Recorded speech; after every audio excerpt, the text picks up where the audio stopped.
Hello दोस्तों, नमस्कार, good evening. आप सभी का बहुत बहुत स्वागत है हमारे यूट्यूब चैनल कैरियर परिवार में। मैं मुकेश कुमार आप सबका बहुत बहुत स्वागत करता हूं। चलिए दोस्तों, हम लोग आज का क्लास शुरू करते हैं। और आप सभी का जो सीरीज चल रहा था भारत का भूगोल, उसका आज लास्ट क्लास होगा। चैप्टर नंबर टेस्ट नंबर होगा आपका 5। और लगभग भारत का भूगोल से जितने भी महत्वपूर्ण प्रश्न थे वो आपको करवाए गए। उससे संबंधित और जितना सवाल था आपको पूरा मानचित्र के द्वारा समझाया गया। पीछे वाला अगर आप चारों वीडियो नहीं देखे हैं तो वो ज़रूर देख लीजिएगा दोस्तों, क्योंकि आपके लिए वो रामबाण है। वहाँ से 10 सवाल आपको एग्ज़ाम में पूछे जाएंगे। ज्योग्राफी से एक भी सवाल यहाँ से नहीं छूटेगा अगर आप देख लिए होंगे सारा हमारा वीडियो, ठीक है। और आज भी हम लोग चलिए देखते हैं 100 से 150 200 प्रश्न यहाँ पर हम लोग पूरा देखेंगे, डिस्कशन करेंगे, उसको मानचित्र के द्वारा भी समझाएंगे।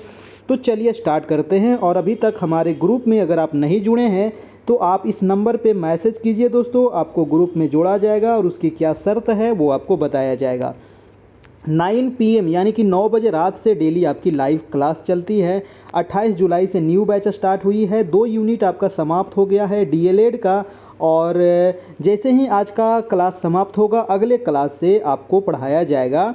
यूनिट 3 होगा आपका, ठीक है। तो हमसे जुड़ने के लिए आप क्या करिएगा, नए बैच में जुड़ने के लिए 351 मात्र आपको चार्ज है। मात्र 351, कोई मंथली चार्ज नहीं है, ठीक है। सितंबर अक्टूबर तक बोला गया है तो सितंबर अक्टूबर तक आपकी क्लास चलेगी। 351 में ही चलेगी। और पीछे जितना क्लास हो गया है लगभग 100 क्लास के आसपास पीछे हो गया है दोस्तों। तो सभी क्लास का वीडियो आपको मिल जाएगा, उसका PDF मिल जाएगा, नोट्स मिल जाएगा आपको। 351 ये जो नंबर दिख रहा है 7857824310, आप इस नंबर पर 351 पेमेंट कर दीजिए। अगर इस पर नहीं होता है तो एक नंबर और दिया गया है, ये दोनों में से किसी पर आप पेमेंट कर सकते हैं, कोई दिक्कत नहीं है, दोनों हमारा ही नंबर है। और स्क्रीनशॉट आप भेज दीजिएगा 7857824310 नंबर पर, ठीक है। तो स्क्रीनशॉट ले लीजिएगा पेमेंट का और भेज दीजिएगा, वहाँ पर आपको ग्रुप में जोड़ दिया जाएगा। हमारा टेलीग्राम जरूर ज्वाइन कीजिएगा दोस्तों। टेलीग्राम में अभी तक 3000 से ज़्यादा लोग जुड़ गए हैं और वहाँ पर भी समय समय में क्वेश्चन डालते रहता हूँ, वहाँ से भी आपकी तैयारी होते रहेगी, ठीक है। तो चलिए आज का क्लास हम लोग स्टार्ट करते हैं। वीडियो को जितने लोग लाइव आ गए हैं सभी लोग लाइक कर दीजिएगा। चैनल पर नए हैं तो सब्सक्राइब जरूर से ज़रूर कर लीजिएगा। चलिए आज का पहला सवाल है कि केंद्रीय मृदा संरक्षण बोर्ड का गठन कब हुआ था। मृदा यानी कि मिट्टी संरक्षण बोर्ड का जो गठन हुआ था आपको याद कर लेना है, 1953 ईस्वी में हुआ था आपका, ठीक है। सबसे महत्वपूर्ण मिट्टी भारत की कौन सी है तो वो है जलोढ़ मिट्टी। दूसरी सबसे महत्वपूर्ण है लाल मिट्टी। तीसरी हो जाएगा काली मिट्टी। और उसके तीसरी लेटेराइट मिट्टी, चौथी काली मिट्टी हो जाएगा आपका, ठीक है। तो ये सबसे महत्वपूर्ण मिट्टी आप याद रखिएगा। जलोढ़ मिट्टी 2 प्रकार का, खादर और बांगर, याद रखिएगा, ठीक है। चलिए बिहार की सबसे महत्वपूर्ण मिट्टी तो आपको जलोढ़ मिट्टी, ठीक है। चलिए नेक्स्ट प्रश्न है कि भारत में सर्वाधिक सूखाग्रस्त क्षेत्र किस प्रदेश में पाया जाता है। देखिए भारत में सूखाग्रस्त क्षेत्र की बात कर रहा है तो वो आंसर हो जाएगा दोस्तों राजस्थान, है ना। और अगर एग्जाम में पूछा जाए कि सबसे कम वर्षा कहाँ होती है ना, अगर एग्जाम में पूछ लिया जाए कि सबसे कम वर्षा कहाँ होती है तब आपको मारना है लेह, ठीक है। लेह में सबसे कम वर्षा होती है और सूखाग्रस्त जो क्षेत्र होगा वो राजस्थान होगा आपका, ठीक है। चलिए नेक्स्ट प्रश्न है आपका कि सर्वाधिक लवणीय मृदा, जी हाँ, सर्वाधिक जो लवणीय मृदा किस प्रदेश में है तो वो हो जाएगा अपना गुजरात, ठीक है। गुजरात में एक वन्य जीव अभयारण्य है दोस्तों, याद रखिएगा, गिर, है ना। गिर जो वन्य जीव अभयारण्य है वो है कहाँ तो ये गुजरात में है। और गिर किस लिए प्रसिद्ध है तो याद रखिएगा शेर के लिए प्रसिद्ध है, शेर बब्बर, है ना। शेर बब्बर के लिए प्रसिद्ध है आपका गिर, यानी गुजरात में है आपका गिर वन्यजीव अभयारण्य भी याद रखिएगा। ये बहुत ही इंपॉर्टेंट है, गिर वाला पूछा जाता है। अगला सवाल है आपका कि भारत में प्रति व्यक्ति वनों का क्षेत्रफल कितना है। देखिए भारत में कितना क्षेत्र पे मतलब कि हमारे जो पर्यावरण संतुलित रहने के लिए कितने प्रतिशत क्षेत्र पर वन होना चाहिए तो 33% क्षेत्र पर वन होना चाहिए, ठीक है। लेकिन बिहार में तो काफ़ी कम वन है। और यहाँ पर क्वेश्चन जो पूछा गया है कि प्रति व्यक्ति वनों का क्षेत्रफल कितना है, तो 0.2 से लेकर के 0.11 हेक्टेयर तक प्रति व्यक्ति क्षेत्रफल है भारत में दोस्तों। और कितना होना चाहिए संतुलन के लिए, तो 33% भारत पे मतलब पर्यावरण संतुलन के लिए इतने प्रतिशत क्षेत्र पर वन होना चाहिए। अगला सवाल है आपका कि कुल कितने राज्यों में 33% से अधिक भाग पर वन पाए जाते हैं। अभी आपको बता दिए कि 33% वन होना चाहिए कुल क्षेत्रफल के भारत का, तभी हमारा पर्यावरण सही रह सकता है। ठीक है, लेकिन 33% कितने राज्य में है, तो मात्र 15 राज्यों में 33% से अधिक वन पाए जाते हैं भारत में। तो ये भी काफ़ी इंपॉर्टेंट है, वन से हमेशा एक क्वेश्चन एग्जाम में पूछ लिया जाता है। ठीक है, पर्यावरण दिवस कब मनाया जाता है, तो 5 जून को मनाया जाता है विश्व पर्यावरण दिवस, तो ये भी आप याद रखिएगा। पृथ्वी दिवस कब मनाते हैं दोस्तों, कमेंट करके बताइए कि पृथ्वी दिवस हम लोग कब मनाते हैं। बताइए तो कमेंट करके सभी लोग कि पृथ्वी दिवस कब मनाया जाता है, जल दिवस कब मनाते हैं, पृथ्वी दिवस कब मनाते हैं, ये सब आपको याद होना चाहिए। ठीक है, 22 मार्च को है जल दिवस। ठीक है, 22 मार्च हो जाएगा जल दिवस है, और 22 मार्च को ही बिहार दिवस भी मनाया जाता है। ठीक है, चलिए नेक्स्ट सवाल है आपका कि किन क्षेत्रों में समुद्री जल का अंतः प्रवेश हुआ है। देखिए समुद्री जल, अब समुद्री जल का क्या कह रहा है, अंतः प्रवेश, मतलब कि जो समुद्र का जल है ना वो भारत के अंदर आ गया है, मतलब प्रवेश कर गया है, अंदर प्रवेश कर गया है। तो कहाँ पर ही करेगा, तटवर्तीय इलाका में न करेगा, जो तट वाला क्षेत्र होगा वहीं पर अगर समुद्र में ज़्यादा जल हो जाएगा है ना, जब वो ज्वार भाटाएँ आएगी तो ये अंतः प्रवेश करेगी, तो समुद्र तटीय क्षेत्र में करेगी। सिंपल कॉमन सी बात है। अगला प्रश्न है कि उत्तर प्रदेश की सबसे लंबी नहर कौन सी है। देखिए यूपी की सबसे लंबी नहर याद रखिएगा शारदा नहर। ठीक है, उत्तर प्रदेश की सबसे लंबी नहर शारदा नहर। उत्तर प्रदेश की राजधानी कहाँ है, लखनऊ। लखनऊ किस नदी के किनारे है, तो गोमती नदी के किनारे। ठीक है, गोमती नदी के किनारे है। और आपका जो प्रयागराज है, यानी कि इसका पुराना नाम क्या था, इलाहाबाद नाम था, वो किस नदी के किनारे है, तो गंगा जमुना सरस्वती के संगम पर है आपका। ठीक है, चलिए वाराणसी किस नदी के किनारे है, गंगा नदी के किनारे है, याद रखिएगा, ये सब पूछा जाता है। नेक्स्ट प्रश्न पे चलते हैं कि पाक अधिकृत कश्मीर और श्रीनगर को जोड़ता है। दोस्तों देखिए पाक अधिकृत जो कश्मीर है ना, यानी कि जो पाकिस्तान कहता है कि ये मेरा वाला इलाका है ना, तो वो वाला कश्मीर और श्रीनगर को कौन सा दर्रा जोड़ता है, तो ये बुर्जिल दर्रा जोड़ता है। देखिए जोजिला और बुर्जिल ये दोनों दर्रा कहाँ है, तो दोनों जम्मू कश्मीर में है, आप याद रखिएगा। और दूसरा जो ये देखिए आप जोड़ने वाला जो दर्रा वाला है ना, ये क्वेश्चन आपको पूछा जाता है, क्योंकि यहाँ से बहुत ज़्यादा कन्फ्यूजन होता है। ठीक है, और ये कन्फ्यूजन को दूर करने के लिए आपको कम से कम याद करना पड़ेगा और मैप के द्वारा इसको देखना पड़ेगा दोस्तों। ठीक है, तो आप मानचित्र उठा करके देखिएगा जरूर अपने एटलस को। ठीक है, चलिए दूसरा सवाल यहाँ पर कह रहा था कि श्रीनगर को लेह से कौन जोड़ता है, तो ये जोजिला दर्रा। श्रीनगर को लेह से कौन जोड़ेगा, जोजिला दर्रा। और जम्मू कश्मीर एवं हिमाचल प्रदेश को जोड़ने वाला दर्रा जो है वो है बारालाचा दर्रा। ठीक है, बारालाचा दर्रा जो है वो जम्मू कश्मीर को हिमाचल प्रदेश से जोड़ता है। और नेक्स्ट है कि हिमाचल प्रदेश और तिब्बत को कौन जोड़ता है, तो वो सीप-किला दर्रा। ठीक है, सीप-किला दर्रा हिमाचल प्रदेश और सिक्किम को, ये जितना दर्रा जोड़ने वाला है ना, ये आप यहाँ से याद रखिएगा, ये को जरूर आपको एग्जाम में पूछा जाएगा। ठीक है, चलिए नेक्स्ट प्रश्न है आपका कि सिक्किम और तिब्बत को कौन जोड़ेगा, तो नाथुला और जेलेपला। नाथुला और जेलेपला दोनों दर्रा कहाँ है दोस्तों, तो दोनों सिक्किम में पड़ता है। ठीक है, नाथुला और जेलेपला दोनों सिक्किम में है। और जोजिला और बुर्जिल दोनों आपको पड़ता है जम्मू कश्मीर में। बारालाचा और सीप-किला दर्रा दोनों हिमाचल प्रदेश में है, ये आप याद रखिएगा। ये सब सिंपली ऐसे भी पूछ लिया जाएगा कि जैसे नाथुला दर्रा कहाँ है, तो नाथुला दर्रा सिक्किम में है, जेलेपला कहाँ है, तो सिक्किम में है। ठीक है, याद रखिएगा इस प्रकार से भी। और जिसको किसको जोड़ता है ये भी आप जरूर से जरूर इसको याद रखना है। ठीक है, देश की सबसे लंबी नहर अगर पूछ लिया जाए कि इंडिया की सबसे लंबी नहर, वो है इंदिरा गांधी नहर। और इंदिरा गांधी नहर जो है दोस्तों ये कहाँ है, तो राजस्थान में है।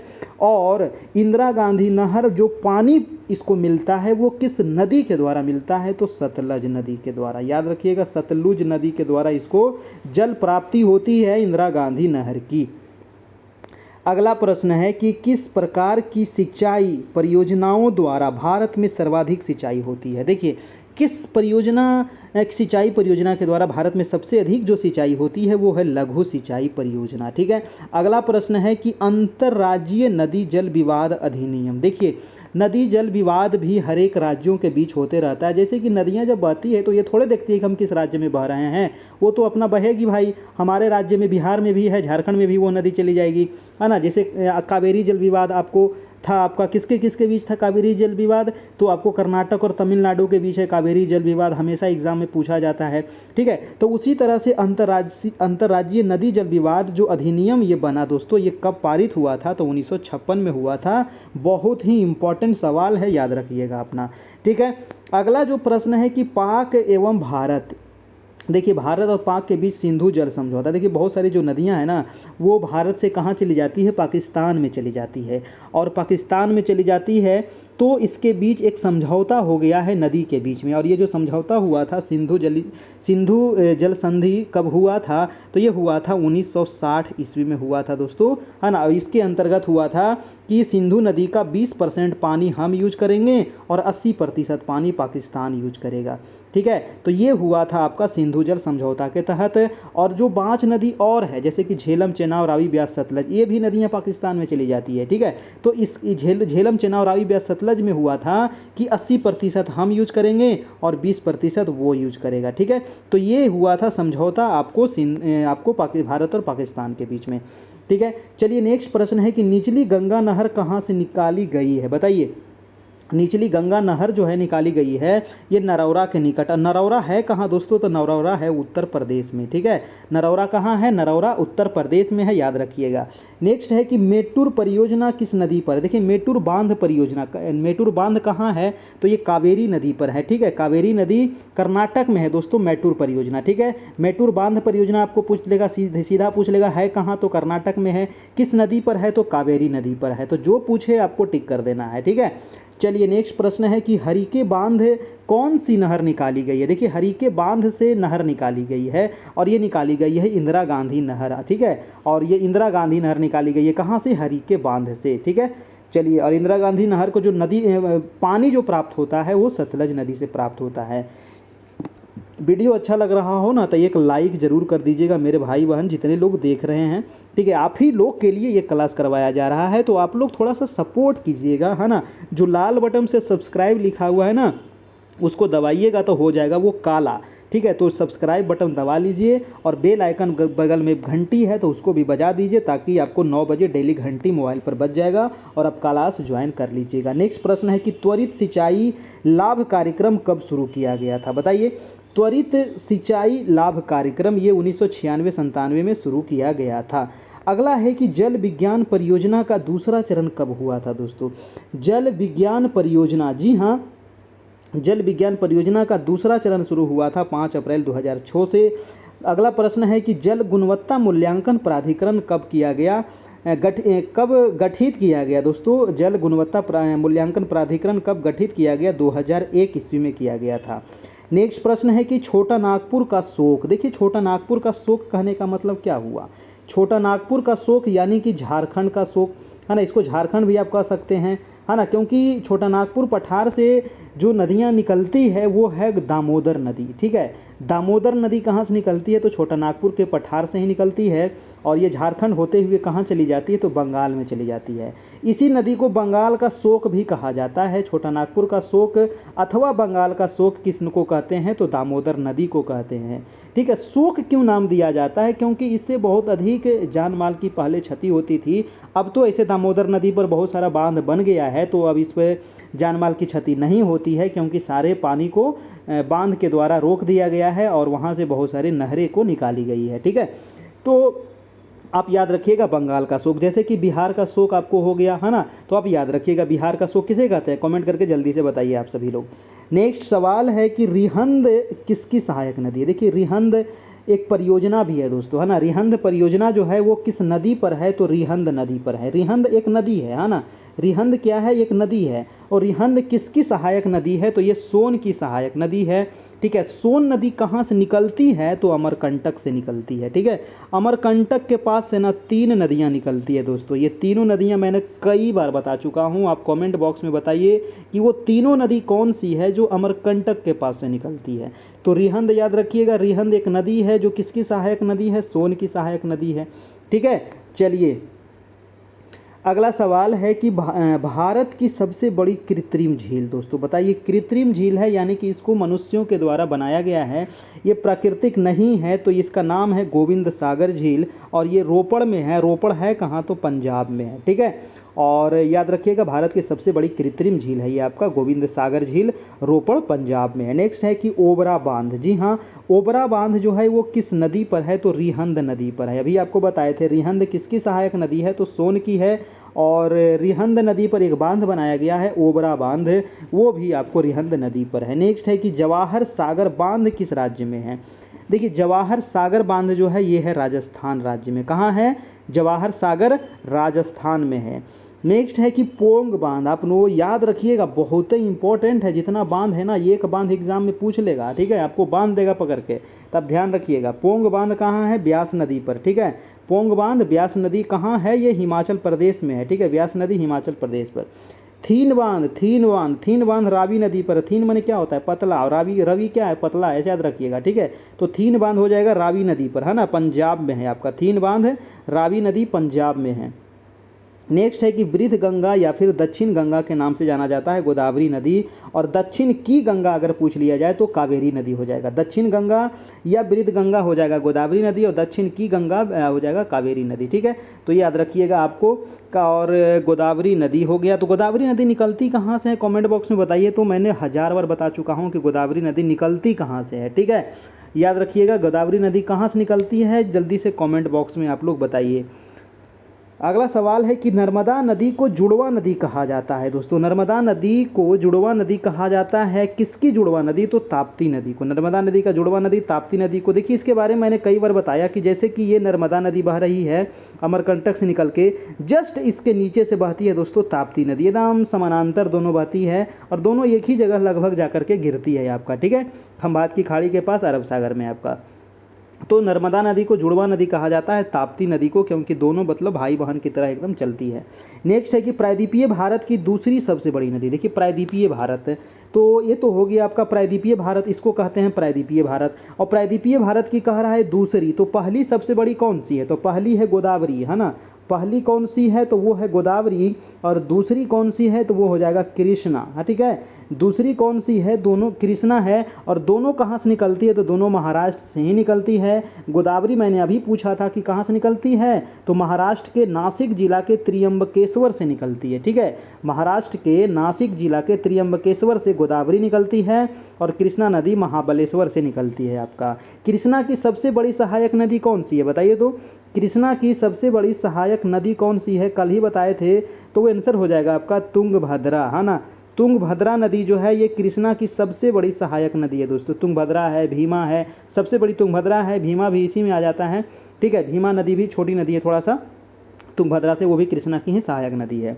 चलिए, तो दूसरी सबसे बड़ी हो गई कृष्णा नदी। अगला है कि गांधी सागर तथा प्रताप सागर बांध किस नदी पर स्थित है?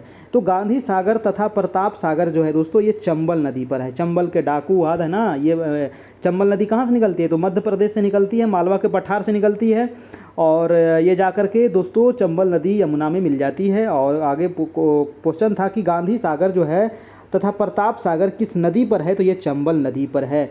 ठीक है, मध्य प्रदेश में। और नेक्स्ट है कि विश्व का सबसे लंबा बांध। जी हाँ, लंबा अगर पूछ लिया जाए ना तो लंबा है हीरा कुंड बांध। हीरा क्या है? महान है। हीरा बहुत महान चीज़ होता है ना। हीरा क्या होता है? बहुत महान चीज़ होता है। यानी कि हीरा कुंड जो बांध है ये किस नदी पर है? तो महानदी पर है ना। महान है यानी कि महानदी पर है। हीरा क्या है? महान है यानी कि महानदी पर ये बांध बनाया गया है। दुनिया की सबसे लंबी बांध है। और ये किस राज्य में है? तो ये है उड़ीसा राज्य में। ठीक है, उड़ीसा राज्य में। आपको कमेंट करके बताना है कि उड़ीसा के अभी मुख्यमंत्री कौन है, यानी कि सीएम कौन है, बताइए तो सभी लोग। उड़ीसा के अभी वर्तमान में मुख्यमंत्री कौन है? चलिए हम अगला सवाल पे चलते हैं। कह रहा है कि कोयना परियोजना। दोस्तों देखिए कोयना परियोजना, कोयना क्या है? कोयना एक नदी है ना। कोयना क्या है? एक नदी है और ये कोयना नदी बहती है महाराष्ट्र में। कहाँ बहती है? कोयना नदी महाराष्ट्र में बहती है। और कोयना नदी जो है ये किसकी सहायक नदी है? तो गोदावरी की सहायक नदी है कोयना नदी। और ये कोयना परियोजना भी है किस प्रदेश में है? तो महाराष्ट्र में है। सिंबल आपको याद हो गया, ठीक है। चलिए याद रखिएगा दोस्तों। नेक्स्ट प्रश्न है कि देश में सर्वाधिक नलकूप किस प्रदेश में मिलते हैं? देखिए नलकूप की बात अगर करें तो उत्तर प्रदेश चले जाइए आप, है ना। तो नलकूप सबसे अधिक जो है वो है उत्तर प्रदेश में, देश में। अगला है कि नर्मदा नदी कहाँ से निकलती है? नर्मदा नदी जो निकलती है वो अमरकंटक से निकलती है। अमरकंटक है कहाँ? तो अमरकंटक मध्य प्रदेश में है, मैंने बहुत बार बताया। अमरकंटक से 3 नदियाँ निकलती है, आपको कमेंट करके बताना है। अमरकंटक से ही हो गया, नर्मदा नदी अमरकंटक से ही हो गया। आपको कौन सी नदी? सोन नदी। अमरकंटक से ही एक और नदी निकलती है, वो आपको बताना है कमेंट करके। चलिए अगला प्रश्न है कि नर्मदा जल विवाद न्यायाधिकरण का गठन कब हुआ था? देखिए नर्मदा जल विवाद न्यायाधिकरण का जो गठन हुआ था वो 1969 में हुआ था, 1969, ठीक है। भूकंप के अध्ययन को क्या कहते हैं? अब याद आइए हम लोग भूकंप, नदी बहुत पढ़ लिए। अब चलिए भूकंप पर, भूचाल पर। तो भूकंप के अध्ययन को कहते हैं सिस्मोलॉजी। क्या कहते हैं? भूकंप के अध्ययन को सिस्मोलॉजी कहा जाता है दोस्तों। अगला प्रश्न है कि भूकंप तीव्रता की मर्केली पैमाना पर कितने अंक होते हैं? देखिए भूकंप जो मापा जाता है मर्केली स्केल पे मापा जाता है। और भूकंप जो कह रहा है कि तीव्रता की मर्केली पैमाना पर कितने अंक तक होता है? तो 1 से लेकर के 12 तक होता है। देखिए अगर एक भूकंप आता है ना, तो पता ही नहीं चलता है। 2 भी आता है तो नहीं के बराबर पता चलता है। 3 में थोड़ा बहुत पता चलता है, ठीक है। 4 में उससे ज़्यादा पता चलता है। लेकिन जब ये 5 आ जाता है ना, तब खिड़की दरवाज़ा हिलने लगता है, हम लोग हिलना शुरू कर देते हैं। और जैसे ही भैया 5 से होगा छो, तब सोच लो कि विनाश शुरू हो जाएगा, है ना। विनाश शुरू हो जाएगा, यानी कि कच्चे मकान ये सब थोड़ा बहुत गिरना पड़ना शुरू हो जाएंगे। और 6 से कहीं 7 आ गया तब तो बड़े बड़े बिल्डिंग धराशायी हो जाएंगे, ठीक है। तो अभी देखिए 2000 कुछ में आया था ना भूकंप, ज़बरदस्त 12 या 13 में आया था। पटना उटना में भी बहुत आया था, नेपाल में तो बहुत ज़्यादा क्षति हुआ था, ठीक है। तो उस समय भी जो भूकंप आया था 6 से ज़्यादा आया था आपका।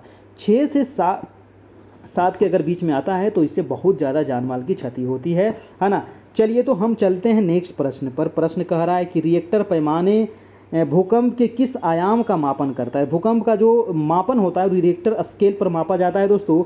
और ये इसका जो किस आयाम पर मापा जाता है? तो ये परिमाण पर मापा जाता है ना, परिमाण पर। नेक्स्ट है कि राष्ट्रीय भूकंप विज्ञान आंकड़ा केंद्र, बहुत इंपॉर्टेंट है, याद रखिएगा, नई दिल्ली में है, ठीक है। कहाँ है? नई दिल्ली में है। नई दिल्ली किस नदी के किनारे है? तो यमुना नदी के किनारे है, याद रखिएगा, है ना।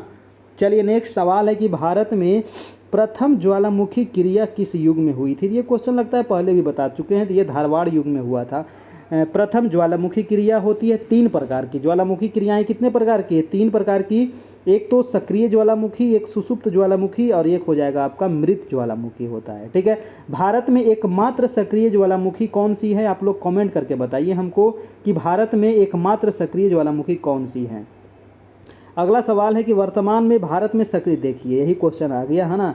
क्वेश्चन आ गया, यहाँ पर आंसर भी आपको मिल जाएगा, बैरन द्वीप पर, ठीक है।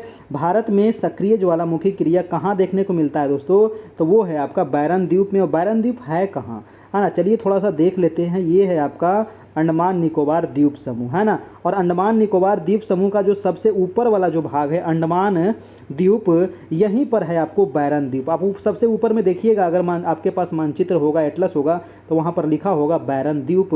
और यही जो एकमात्र सक्रिय ज्वालामुखी है भारत का, ठीक है, याद रखना है। अगला प्रश्न है दोस्तों कि भूकंप में जिस स्थान से भूकंप की घटना प्रारंभ होती है उसे क्या कहते हैं? देखिए ये काफ़ी इंपॉर्टेंट प्रश्न है। मान लीजिए कि देखिए भूकंप जो आती है ना, ये मान लीजिए कि ये वाला क्या है, हमारा परपट्टी है, ठीक है। ये क्या है? हमारा परपट्टी है जिस पर हम अभी बैठे हुए हैं, ठीक है। उसके नीचे का जो परत है इसको कहते हैं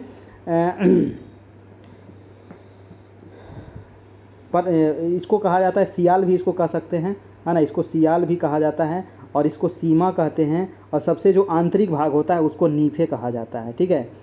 यानी कि क्रस्ट हो जाएगा, मेंटल हो जाएगा, कोर हो जाएगा। तो ऊपर वाले को क्रस्ट कहा जाता है, बीच वाले भाग को मेंटल कहा जाता है, और ठीक है, सबसे नीचे वाले भाग को कहा जाता है कोर कहा जाता है। तो जो भूकंप तरंगे जो उठती है ना दोस्तों, वो मेंटल से उठती है। कहाँ से? मेंटल से उठती है दोस्तों, यानी कि यहीं से उठती है भूकंपीय तरंगे।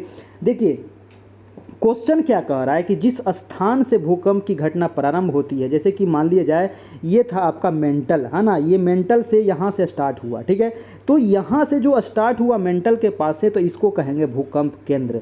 इसको क्या नाम दिया जाता है? इसको कहा जाता है भूकंप केंद्र कहा जाता है। अब देखिए भूकंप केंद्र से सबसे पहले जो फोर्स डालेगा वो यहाँ पर परपट्टी पर डालेगा, यानी कि सियाल पर डालेगा आपका, ठीक है, इसको सियाल भी कहा जाता है परपट्टी को, ठीक है। तो ये परपट्टी पर जो सबसे पहले जो यहाँ पर आपको धक्का मारेगा यहाँ से, तो इसको कहा जाता है दोस्तों अधिक केंद्र। क्या कहते हैं? इसको कहा जाता है अधिक केंद्र। क्वेश्चन कई बार एग्जाम में पूछा गया है कि भूकंप से सबसे अधिक क्षति कहाँ पर ये होगा, तो सबसे अधिक जो क्षति होगा वो अधिक केंद्र पर ही होगा। और अधिक केंद्र से जैसे जैसे हम यहाँ से दूरी बढ़ते जाएंगे, भूकंप की तीव्रता क्या होते जाएगी? घटते जाएगी दोस्तों। तो ये भूकंप होता है आपका, ठीक है।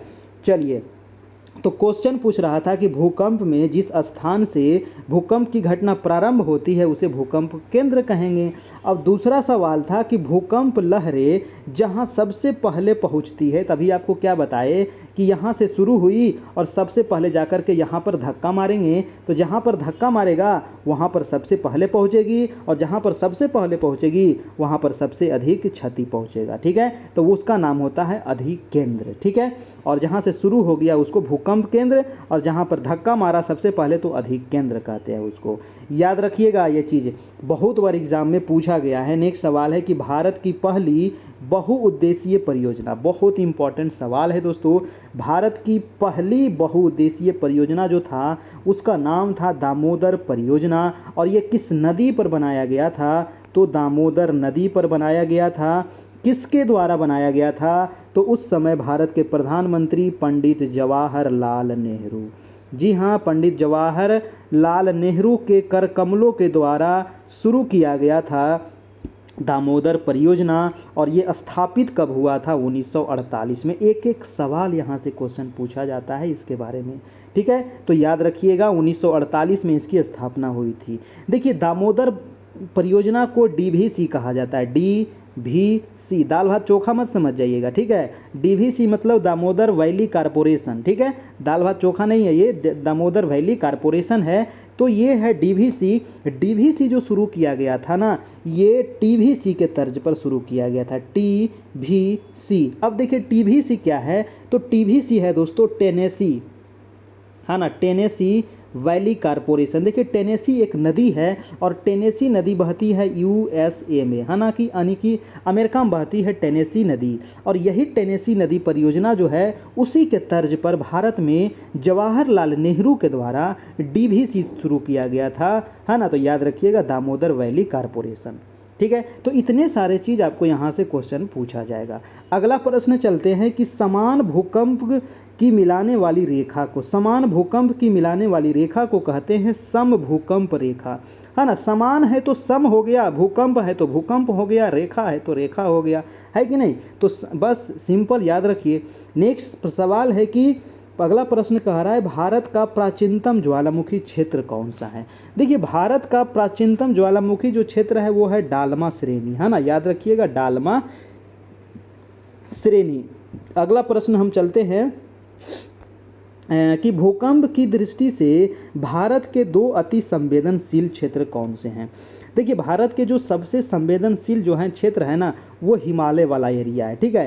हिमालय वाला जो एरिया है वहाँ सबसे ज़्यादा भूकंप आते रहता है। जैसे कि बिहार भी इसमें बहुत अति संवेदनशील क्षेत्र में आता है। आपको बिहार, जितना भी हिमालय से सटे हुए जो राज्य हैं वो अति संवेदनशील में आते हैं। और दूसरा जो गुजरात वाला क्षेत्र है, गुजरात के भुज में जो ज़बरदस्त जो भूकंप आया था, कब आया था? 2000 या 2001 में आया था लगता है ना, वो पूरा हमको याद नहीं आ रहा है ना। तो वहाँ भी ज़बरदस्त भूकंप आया था आपको गुजरात वाले क्षेत्र में, ठीक है।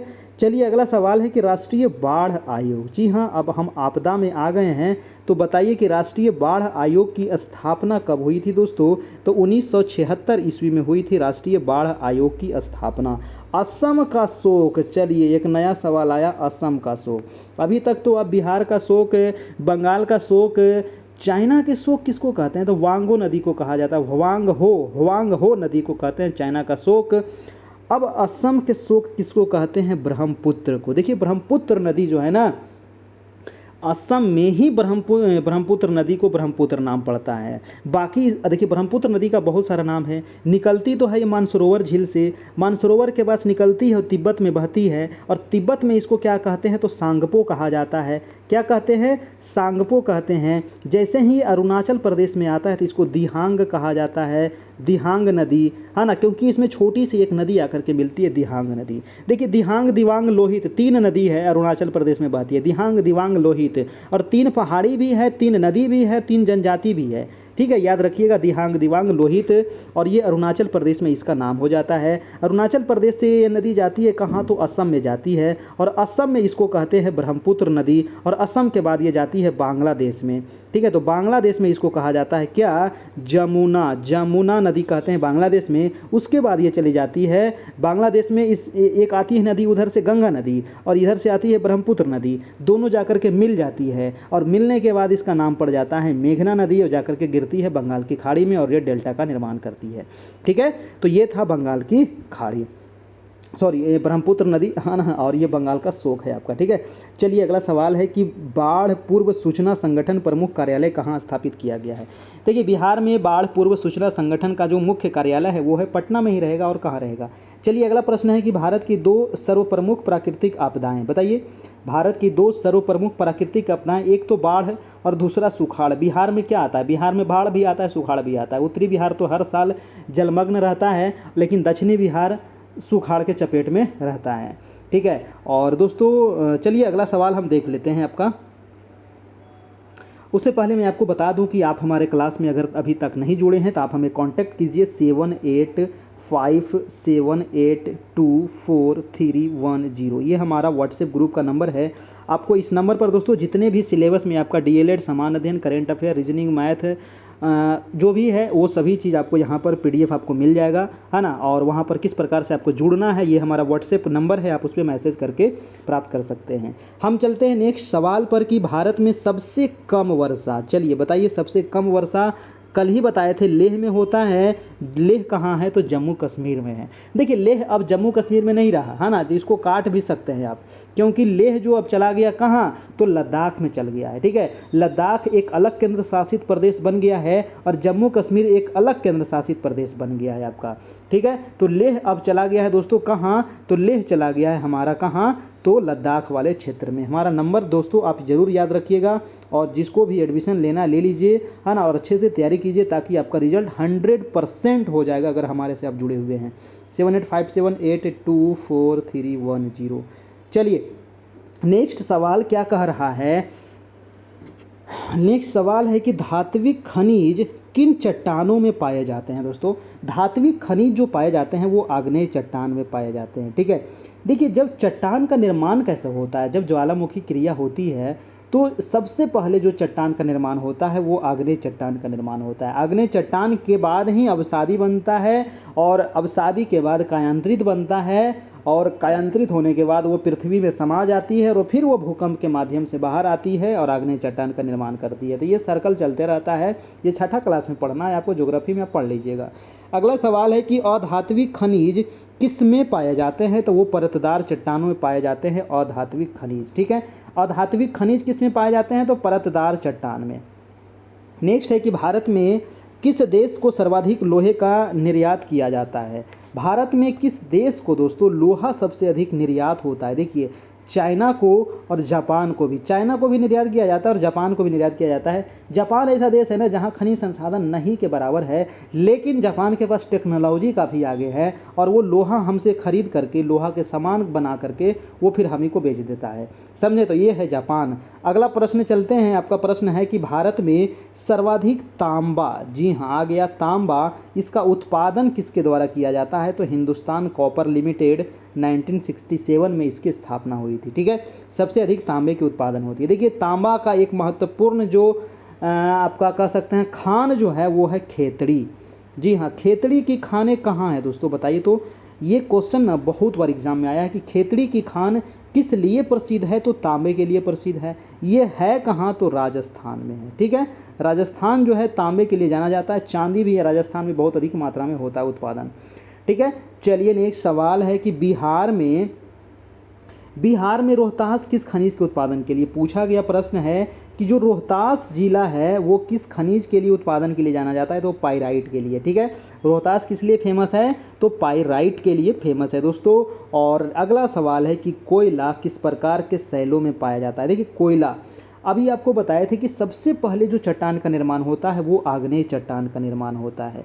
आग्नेय चट्टान के टूटने फूटने से और दूसरे जगह जाकर के धीरे धीरे परत दर परत जो जम जाती है तो उससे निर्माण होता है अवसादी चट्टान का। और अवसादी चट्टान में ही पाया जाता है कोयला। अवसादी चट्टान में ही जीवाश्म चट्टान मतलब जीवाश्म पाए जाते हैं इसमें, है ना। कोयला क्या है, एक जीवाश्म ईंधन है कि नहीं। जैसे पेट्रोलियम क्या है, जीवाश्म ईंधन है आपका, है ना। पेट्रोलियम गैस जितने केरोसिन तेल वगैरह जो भी पाया जाता है ना, सब अवसादी चट्टान में पाए जाते हैं। अवसादी चट्टान का एक दूसरा नाम क्या है, तो इसी को कहते हैं परतदार चट्टान, है ना। इसी को क्या कहते हैं, परत दर परत ये जम करके बनता है दोस्तों, इसको कहते हैं परतदार चट्टान, यानी कि कोयला इसी चट्टान में पाया जाता है। और अगला प्रश्न है कि भारत में सर्वाधिक कोयला, जी हाँ, सर्वाधिक कोयला किस प्रकार के चट्टान में है, तो वो है बिटुमिनस प्रकार की कोयला भारत में सबसे अधिक पाई जाती है ना। बिटुमिनस देखिए कोयला भी 4 प्रकार के होता है, एंथ्रासाइट, बिटुमिनस, लिग्नाइट और पीट कोयला। ठीक है, 4 प्रकार की कोयला होता है। सबसे अच्छा कोयला होता है एंथ्रासाइट कोयला, है ना। एंथ्रासाइट कोयला, एंथ्रासाइट कोयला जो होता है ये सबसे अच्छा कोयला होता है। इसमें दोस्तों 90% से 95% तक आपको इसमें क्या होता है, तो कार्बन की मात्रा होती है। मतलब कि एंथ्रासाइट कोयला का आप जलाइएगा तो उससे राख और धुआं नहीं के बराबर निकलेगा, बहुत कम धुआं निकलेगा। ठीक है, लेकिन भारत में सबसे अधिक कौन सा कोयला है, तो वो है बिटुमिनस कोयला। देखिए एक कोयला आपको एग्जाम में पूछा जाता है कि लिग्नाइट, जी हाँ, लिग्नाइट कोयला है ना, लिग्नाइट। तो लिग्नाइट कोयला के लिए कहाँ प्रसिद्ध है, तमिलनाडु जो है ना, ये तमिलनाडु जो है ये लिग्नाइट के लिए प्रसिद्ध है दोस्तों, तमिलनाडु। लिग्नाइट कोयला कहाँ उत्पादन होता है, तो तमिलनाडु में होता है, ये आप याद रखिएगा। ठीक है, तो ये रहा दोस्तों ज्योग्राफी से संबंधित 5 महत्वपूर्ण क्लास। और ये बहुत इंपॉर्टेंट क्लास था, इसको मैंने मतलब काफ़ी अच्छे तरीके से समझाने का प्रयास किया है। आप लोग को अच्छा लगा ज़रूर होगा, और अच्छा लगा हो तो एक लाइक ज़रूर कर दीजिएगा। चैनल पर नए हैं तो सब्सक्राइब भी कर लीजिएगा दोस्तों। और ये ज्योग्राफी का 5 क्लास लगभग ज्योग्राफी हम भारत का ख़त्म कर दिए हैं। और भी मैंने जितना टेस्ट पीछे लिया था उसमें बहुत सारे ज्योग्राफी आप लोग को करवाए थे, है ना। बिहार का ज्योग्राफी भी आपको बहुत सारा करवाया गया है, नहीं देखे थे पीछे वाला तो पूरा देख लीजिएगा। आप हमसे जुड़ जाइएगा हमारे ग्रुप में, वहाँ पर सभी वीडियो आपको हम शेयर कर देंगे, सभी PDF आपको मिल जाएगा। और मात्र 351 आपको चार्ज है, 351 आप पेमेंट करके हमसे जुड़ सकते हैं। 351 आपको ये जो नंबर दिख रहा है 7857824310, 351 आपको पेमेंट करना है। कैसे करना है, तो फ़ोनपे के माध्यम से, गूगल पे, पेटीएम, अमेजन पे कुछ भी कर सकते हैं, है ना। और इस नंबर पे पेमेंट करके इसी नंबर पर स्क्रीनशॉट हमको भेज दीजिएगा। ठीक है, व्हाट्सएप पर, ये हमारा व्हाट्सएप नंबर भी है, कॉलिंग नंबर भी है, फ़ोनपे, गूगल पे, पेटीएम, व्हाट्सएप पे, अमेजन पे सब नंबर यही है। आप इस पर पेमेंट करके हमें भेज दीजिएगा। ठीक है, वहाँ आपको सभी PDF नोट्स आपको मिल जाएगा। निश्चित सफलता होगी आपकी, 100% होगी। और 9 बजे से डेली आपकी लाइव क्लास होती है, तो वहाँ भी आपको डेली ग्रुप में हम शेयर कर देते हैं, वहाँ से सब लोग ज्वाइन कर लेते हैं। ठीक है, और हमारा कैरियर परिवार यूट्यूब चैनल है, तो आप इसको ज़रूर सब्सक्राइब कीजिएगा। लाल बटन जो सब्सक्राइब लिखा हुआ है ना, उसको सब्सक्राइब कीजिएगा तो वो काला हो जाएगा। ठीक है, बस एक ही बार सब्सक्राइब करना है, डेली नहीं करना है, हाँ ना, डेली नहीं करना है, एक ही दिन कर लेना है बस। उसके बाद जो बगल में घंटी है उसको भी दबा लीजिएगा ताकि डेली आपको नोटिफिकेशन मिलता रहे। ठीक है, चलिए, और हमारे यहाँ सीटेट की भी तैयारी होती है, तो जिनका भी हिंदी कमज़ोर है और संस्कृत कमज़ोर है तो, और शिक्षा शास्त्र कमज़ोर है, तो आप हमारे यहाँ एडमिशन ले सकते हैं। अभी मात्र हिंदी संस्कृत का 1000 चार्ज है, तो जो लोग हिंदी संस्कृत अगर पढ़ना चाहते हैं तो वो पढ़ सकते हैं। बहुत ही अच्छे टीचर हैं, पटना के सबसे बेस्ट टीचर है दोस्तों, 10 साल से पढ़ा रहे हैं यहाँ पर। सामाजिक विज्ञान भी क्लास चल रही थी, सामाजिक विज्ञान तो मैं ही पढ़ाता हूँ, लेकिन अभी नोटिफिकेशन आएगा, उसके बाद सामाजिक विज्ञान की क्लास फिर से स्टार्ट कर दिया जाएगा आपकी। ठीक है, तो जिनको भी एडमिशन लेना हो तो इस नंबर पे कांटेक्ट करके आप एडमिशन अभी ले सकते हैं। आज हो गया चैप्टर नंबर, टेस्ट नंबर आपका 5 यहाँ पर समाप्त। तो लगभग भारत का भूगोल यहाँ पर समाप्त हो गया। जब हम आगे सारा चीज़ खत्म कर देंगे 1 महीना के बाद, तो उसके बाद फिर से जब हम टेस्ट लेंगे तो उसमें आपको भारत के भूगोल से, बिहार के भूगोल से आपको क्वेश्चन रहेगा, वहाँ पर बनाइएगा, आपको खटाखट बनते हुए चला जाएगा आपको। ठीक है, तो रहने देते हैं आज इतना ही, फिर हम मिलते हैं नेक्स्ट क्लास में। तब तक के लिए good night, good bye, take care, धन्यवाद।